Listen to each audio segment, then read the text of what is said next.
अस्सलाम वालेकुम स्टूडेंट्स। आज हम decimal form of rational and irrational number discuss करेंगे। तो रैशनल और इर्रेशनल नंबर्स की जो डेसिमल फॉर्म होती है उसको हम इसलिए स्टडी करते हैं क्योंकि कुछ फ्रैक्शंस इस तरह की होती हैं, उनको अगर हम डिवाइड करें तो उनके आंसर में हमारे पास कोई भी होल नंबर आ जाता है। जैसे 10/2 है, इसको अगर हम डिवाइड करेंगे तो इसका आंसर 5 आ जाएगा। अगर 6/3 को अगर हम डिवाइड करेंगे तो इसका आंसर हमारे पास 2 आ जाएगा। तो कुछ फ्रैक्शंस तो इस तरह की होती हैं, उनको अगर हम डिवाइड करें तो उनके आंसर में कोई भी होल नंबर आ सकता है। लेकिन कुछ फ्रैक्शंस इस तरह की होती हैं, उनको अगर हम डिवाइड करें तो उनका आंसर जो हमारे पास आता है उसमें डेसिमल वैल्यूज़ होती हैं। जैसे 2/5 है, 2/5 को अगर हम डिवाइड करेंगे तो इसका आंसर आ जाएगा 0.4, जो कि एक डेसिमल वैल्यू है।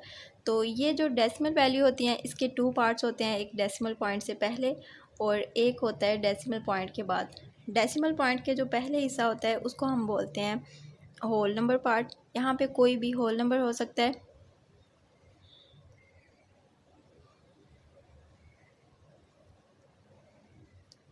और डेसिमल पॉइंट के बाद जो वैल्यू होती है उसको हम बोलते हैं डेसिमल पार्ट।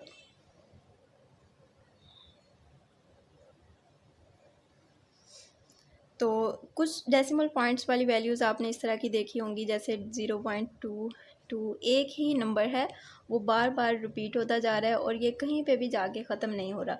और कुछ डेसिमल वैल्यूज़ इस तरह की होती हैं, जैसे 0.234, 234, 2-3 नंबर हैं, एक ही सीक्वेंस में वो बार बार रिपीट होते जा रहे हैं और ये कहीं पे भी जाके ख़त्म नहीं हो रहे। और कुछ डेसिमल वैल्यूज़ इस तरह की होती हैं, जैसे 0.268902। तो नंबर्स भी चेंज होते जा रहे हैं और ये कहीं पे भी ख़त्म नहीं हो रहे। तो ये जो सारी चीज़ें हैं ये हमारे माइंड में मिक्स होके हमें कंफ्यूज ना करें, इसलिए इनको अलग-अलग टाइप्स में डिवाइड किया गया है। तो इसको हम 1 बाय 1 स्टडी करेंगे। तो डेसिमल फ्रैक्शंस जो होती हैं वो 2 तरह की होती हैं, टर्मिनेटिंग और नॉन टर्मिनेटिंग। टर्मिनेटिंग क्या होती है? The decimal fraction in which there are finite number of digits in its decimal part. जिसके डेसिमल पार्ट में फिनाइट नंबर ऑफ डिजिट्स होते हैं, मतलब डेसिमल पॉइंट के बाद जो वैल्यूज़ हैं वो कहीं ना कहीं जाके ख़त्म हो रही हैं, उसको हम टर्मिनेटिंग डेसिमल फ्रैक्शन बोलते हैं। जैसे हमने 2/5 को डिवाइड किया था तो उसका आंसर हमारे पास 0.4 आया था। तो डेसिमल पार्ट में फिनाइट नंबर ऑफ़ डिजिट्स हैं तो इसको हम टर्मिनेटिंग डेसिमल फ्रैक्शन बोलेंगे। जैसे अगर हम 3/4 को डिवाइड करें तो इसका आंसर हमारे पास आ जाएगा 0.75। तो डेसिमल पार्ट में फिनाइट नंबर ऑफ़ डिजिट्स हों तो उसको हम बोलते हैं terminating decimal fraction. Non terminating decimal fractions में जो डेसिमल पार्ट में डिजिट्स होते हैं वो सेम ऑर्डर में रिपीट होते रहते हैं, कहीं पे भी जाके ख़त्म नहीं होते। फॉर एग्ज़ाम्पल अगर हम 2/9 को डिवाइड करें तो इसका आंसर हमारे पास 0.22, ऐसे जो सेम डिजिट है वो रिपीट होता जाएगा और कहीं पे भी जाके ख़त्म नहीं होगा।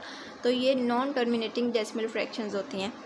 जैसे 3/11 है, इसको अगर हम डिवाइड करें तो इसका आंसर हमारे पास आएगा 0.2727। तो ये 27 जो है ये रिपीट होता जाएगा, कहीं पे भी जाके ख़त्म नहीं होगा। The decimal fraction in which digits are repeated in the same order in its decimal part, तो उसको हम कहते हैं non terminating decimal fractions. Definitions को भी आपने नोट कर लेना है और ये चीज़ भी आपने अच्छे से याद रखनी है।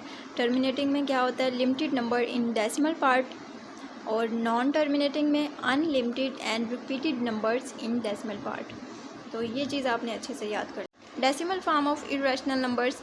इरेशनल नंबर्स की जो डेसिमल फॉर्म होती है उसमें डेसिमल पार्ट में जो नंबर्स होते हैं वो टर्मिनेटिंग भी नहीं होते और रिपीटिंग भी नहीं होते। मतलब नंबर जो हैं वो कहीं पे जाके ख़त्म भी नहीं होंगे, वो इसी तरह चलते जाएंगे और रिपीट भी नहीं होंगे। नंबर्स चेंज होते जाएंगे और कहीं पे भी जाके ख़त्म नहीं होंगे। जैसे स्क्वायर रूट ऑफ़ 2 जो है ये एक इरेशनल नंबर है। अगर हम स्क्वायर रूट ऑफ़ 2 फाइंड करें कैलकुलेटर में तो इसका आंसर हमारे पास 1.4142 इस तरह आ जाएगा। मतलब ये नंबर्स जो हैं वो चेंज होते जा रहे हैं और कहीं पे भी ख़त्म नहीं हो रहे। तो इरेशनल नंबर्स की जो डेसिमल फॉर्म होती है वो इस तरह से होती है। The decimal part in irrational number is neither terminating nor repeating. अब हम आते हैं रियल नंबर्स पे। रियल नंबर्स क्या होते हैं? तो जितने भी नंबर्स हम पढ़ चुके हैं, जो हमने सेट्स पढ़े हैं इससे पहले, natural numbers, whole numbers, integers, even odd numbers, prime numbers और रेशनल, इरेशनल नंबर्स, तो ये सारे नंबर्स, जितने भी नंबर्स हैं वो सारे रियल नंबर्स में आ जाते हैं। तो जब हम रियल नंबर्स की डेफिनेशन लिखते हैं तो हम इस तरह लिखते हैं, the union of rational and irrational numbers is the set of real numbers, क्योंकि वो तमाम नंबर्स जो हैं वो रेशनल नंबर्स में आ जाते हैं, जो कि पी ओवर क्यू की फॉर्म में लिखे जा सकते हैं, और जो पी ओवर क्यू की फॉर्म में नहीं लिखे जा सकते वो इरेशनल नंबर्स में आ जाते हैं। तो इस तरह सारे जितने भी नंबर्स हैं वो रेशनल और इरेशनल नंबर्स के सेट में पूरे हो जाते हैं। तो रेशनल और इरेशनल नंबर्स के सेट का अगर हम यूनियन करें, उन दोनों को अगर हम मिला दें, तो हमारे पास आ जाता है रियल नंबर्स का सेट। रियल नंबर का अगर हमने सेट लिखना हो तो इसको हम आर से डिनोट करते हैं, और इसको हम इस तरह लिखेंगे 0 ± 1 2, इसमें पॉजिटिव, नेगेटिव, हर तरह के नंबर्स आ जाते हैं, 3, और इस तरह के सारे नंबर्स, और फिर इसके बाद पाई, ई, इस तरह के सारे नंबर्स, और square root of 2, square root of 3, इस तरह के सारे नंबर्स। तो जितने भी नंबर्स हैं वो सारे रियल नंबर्स के सेट में आ जाते हैं। The union of rational and irrational numbers is the set of real numbers. तो ये होते हैं हमारे पास रियल नंबर्स। एक्सरसाइज 1.1 का फर्स्ट क्वेश्चन है, identify the following numbers rational and irrational numbers. ये कुछ नंबर दिए हुए हैं, इनको हमने आइडेंटिफाई करना है कि इनमें से कौन से नंबर्स रेशनल हैं और कौन से इरेशनल हैं। तो जो रेशनल नंबर्स हैं उनको हम यहाँ पे लिखते जाएंगे, इरेशनल नंबर्स को हम यहाँ पे लिखते जाएंगे। 1/5 जो है उसको हम सॉल्व कर सकते हैं। तो ये रेशनल नंबर है 1/5, और स्क्वायर रूट ऑफ 2/8। तो स्क्वायर रूट ऑफ 2 जो है इसकी हम एग्जैक्ट वैल्यू नहीं फाइंड कर सकते, तो ये इरेशनल नंबर है, square root of 2/8। Square root of 6, तो स्क्वायर रूट ऑफ 6 जो है ये इरेशनल नंबर है, इसलिए इसको भी हम यहाँ पे लिखेंगे 5/स्क्वायर रूट ऑफ 6। और 2/8 जो है ये रेशनल नंबर है, इसको हम यहाँ पे लिखेंगे 2/8। 1/स्क्वायर रूट ऑफ 3 जो है ये इरेशनल नंबर है, क्योंकि square root of 3 irrational number है, तो इस तरह से ये सारा इरेशनल नंबर हो जाएगा। Square root of 3। Square root of 8 जो है ये भी इरेशनल नंबर है, इसको भी हम यहाँ पे लिख लेंगे। इसका हम प्रॉपर स्क्वायर रूट फाइंड नहीं कर सकते इसलिए। और ई जो है ये भी इरेशनल नंबर है, और पाई भी इरेशनल नंबर है, इसको भी हम यहाँ पे लिखेंगे। स्क्वायर रूट ऑफ 5 जो है ये भी इरेशनल नंबर है, इसको भी हम यहाँ पे लिखेंगे इरेशनल नंबर्स में। और 22/3 जो है ये रेशनल नंबर है, इसको हम यहाँ पे लिखेंगे 22/3। 1/पाई जो है, क्योंकि पाई जो है वो इरेशनल नंबर है, इसलिए इसको भी हम इरेशनल नंबर्स में लिखेंगे 1/पाई।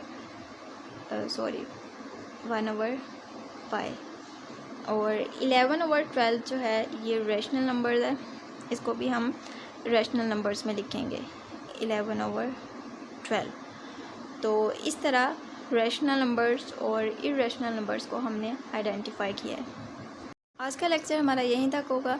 तो जो भी डेफिनेशंस मैं आपको लिखवाती हूँ उनको आपने अच्छे से समझ के नोट भी करना है और उसको याद भी करना है, क्योंकि जो भी डेफिनेशंस मैं आपको नोट करवा रही होती हूँ वो बहुत सिलेक्टिव सा और शॉर्ट करके जो आपको समझ में भी आ जाए और इजीली आपको याद भी हो जाए, तो वो करवा रही होती हूँ। तो सारी चीज़ें, सारे कॉन्सेप्ट आपने अच्छे से अपने जहन में बिठा के रखने हैं, ताकि जो क्वेश्चन हम नेक्स्ट पढ़ते जाएँ वो आप लोगों को पीछे से भूले भी ना और नेक्स्ट आप लोगों को ईज़िली याद भी हो सके।